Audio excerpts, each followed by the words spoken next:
ಗೆ ಬಿಸಿಸಿಐ ಪತ್ರವನ್ನ ಕಳಿಸಿರೋದು ಪಾಕಿಸ್ತಾನದ ಜೊತೆ ಎಂದೂ ಕೂಡ ಆಡಲ್ಲ ಅನ್ನುವಂತ ಸಂದೇಶವನ್ನ ರವಾನೆ ಮಾಡಿರೋದು. ಪಹಲ್ಗಾಮ್ನಲ್ಲಿ ಹಿಂದೂಗಳ ಹತ್ಯಾಕಾಂಡವೇ ನಡೆದು ಹೋಗಿದೆ, ಹೀಗಾಗಿ ಇದು ನಮ್ಮ ನಿರ್ಧಾರ ಅಂತ. ಉಗ್ರರ ಭೀಕರ ದಾಳಿಯ ನಂತರ ಐಸಿಸಿಗೆ ಬಿಸಿಸಿಐ ಪತ್ರ ರವಾನೆ ಮಾಡಿದೆ. ಪಾಕಿಸ್ತಾನದ ಜೊತೆಗೆ ನಾವು ಎಂದೂ ಕೂಡ ಆಡಲ್ಲ ಅನ್ನುವಂತ ಸಂದೇಶ. ಐಸಿಸಿ ಟೂರ್ನಿಗಳಲ್ಲಿ ಒಂದೇ ಗುಂಪಿನಲ್ಲಿ ಇಡದಂತೆ ಪತ್ರವನ್ನ ಬರೆದಿದ್ದಾರೆ. ಭಾರತ ಮತ್ತು ಪಾಕಿಸ್ತಾನ ಒಂದೇ ಗುಂಪಿನಲ್ಲಿ ಇಡದಂತೆ ಪತ್ರ ಬರೆದಿರೋದು.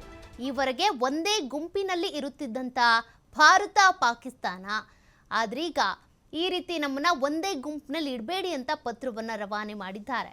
ಪಾಕಿಸ್ತಾನ ಹಲವು ಬಾರಿ ಮುಖಾಮುಖಿ ಆಗಿತ್ತು, ಪಾಕಿಸ್ತಾನ ಹಾಗೂ ಇಂಡಿಯಾ. ಇನ್ನು ಮುಂದೆ ಒಂದೇ ಗುಂಪಿನಲ್ಲಿ ಇಡಬೇಡಿ ನಮ್ಮನ್ನ, ನಾವು ಅವ್ರ ಜೊತೆಗೆ ಆಡೋದಿಲ್ಲ, ಅವ್ರ ಎದುರಾಳಿಗಳಾಗಿ ನಾವು ಆಡೋದಿಲ್ಲ, ನಮಗೆ ಅವ್ರ ಜೊತೆಗೆ ಆಡುವಂಥ ಅವಶ್ಯಕತೆ ಇಲ್ಲ ಅಂತ ಪದೇ ಪದೇ ಇಂತಹ ದಾಳಿಗಳಾಗ್ತಾ ಇತ್ತು. ಬಟ್ ಹಾಗಿದ್ರೂ ಈ ಒಂದು ಆಗ್ರಹ ಇತ್ತೇ ಇತ್ತು. ಪ್ರತಿ ಬಾರಿ ಕೂಡ ಕ್ರಿಕೆಟ್ ಟೂರ್ನಿ ಆಯೋಜನೆ ಆದಂಥ ಸಂದರ್ಭದಲ್ಲಿ ಆಕ್ರೋಶ ಹೊರ ಹಾಕ್ತಾ ಇದ್ರು. ಕ್ರಿಕೆಟ್ ಪ್ಲೇಯರ್ಸ್ ನಮ್ಮ ಇಂಡಿಯಾದವರು ಪಾಕಿಸ್ತಾನದವ್ರ ಜೊತೆಗೆ ಯಾಕೆ ಆಡಬೇಕು ಅಂತಿದ್ರು. ಸದ್ಯಕ್ಕೆ ಈ ಒಂದು ನಿರ್ಧಾರವನ್ನು ಮಾಡಿದ್ದಾರೆ.